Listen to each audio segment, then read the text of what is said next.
Now that's more like it.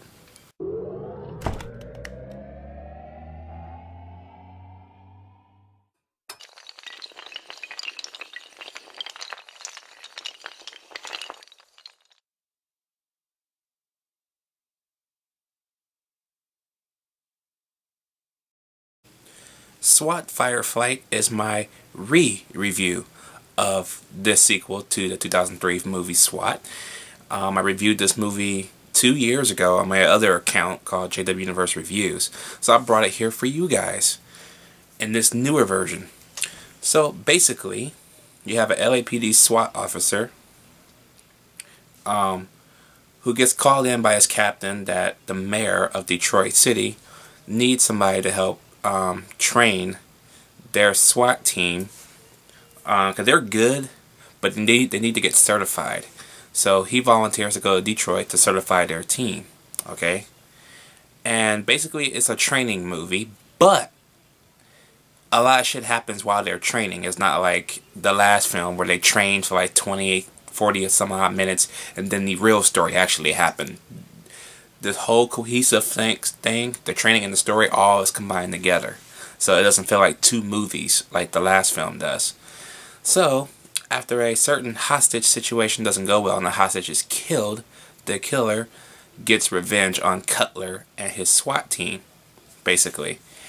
And you have this big cat and mouse game of where the bad guy is going to be at next and who's going to die or who's going to get hurt next. And Robert Patrick plays the bad guy in this movie. And just like my review a few years ago, a few things do hurt the review a little bit, and that is some of the montages. They have a few, like 2 montages mainly about them going to save people from dire situations. It is the 3rd one, I believe, with the black guys that are so stupid because they are stupid. They are literally stupid. They do not think well. And it's funny because they're so stupid that you're like, okay, you guys don't know how to handle yourselves in the situation. Yeah, that's kind of realistic that they're stupid, but still. And yeah, that's probably the only part I didn't like about the movie, but everything else was pretty good. This movie is well tightly handled. It's more serious. The tone is more darker.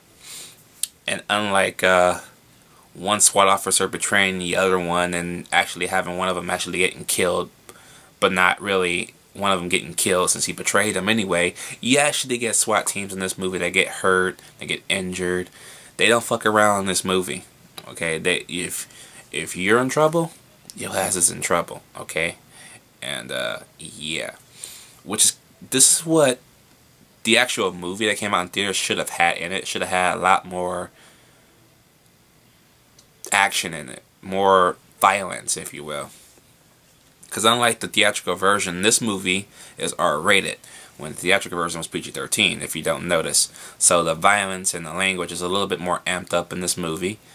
And I prefer the R-rated version over the PG-13 version any day of the week. Because this movie actually kind of stays true to the TV show. The TV show, they did a lot of shooting. This movie, they do a lot of shooting too. That's where the term firefight comes in handy, because yeah, the title really is this movie. And yeah, as for the acting goes, all these people are relatively unknown actors and actresses, which is good. The only person that stands out is Robert Patrick, since he's the only main star in the movie. And of course, Robert Patrick always kills everything he's in. I love Robert Patrick as a bad guy. You can never go wrong with him as a bad guy. And everybody else does okay too for what they are given, especially since people I had never heard of before. So I found that pretty good. And the only main person that came back from the main roster from SWAT is the producer, Neil H. Moritz. If you don't know who he is, he produces the entire Fast and the Furious franchise and R.I.P.D. and stuff like that. So his hand's been in the water for years. So he does a lot of good stuff. So yeah, he comes back from this. He's also the producer on the original SWAT film. So that's pretty good to see him come back and do some stuff. And you can tell it's his hands. You know, if you watch any of his movies, you know his sense of producing style. and you can kind of see it in this movie. You have that feel that, oh yeah, this is one of Neil's movies. I can't tell you what it is. You just gotta know his style of shooting. And speaking of shooting, I like how they have the cameras on top of the guns when they cut the certain scenes and they're shooting, and the guns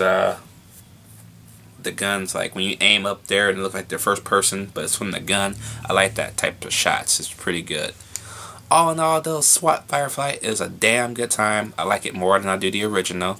I'm gonna give it an A+. Thought it was well done. And yes, let me know what you guys think about SWAT Firefight Firefight down below. Did you like it? Did you hate it? And yes, I'll catch y'all later.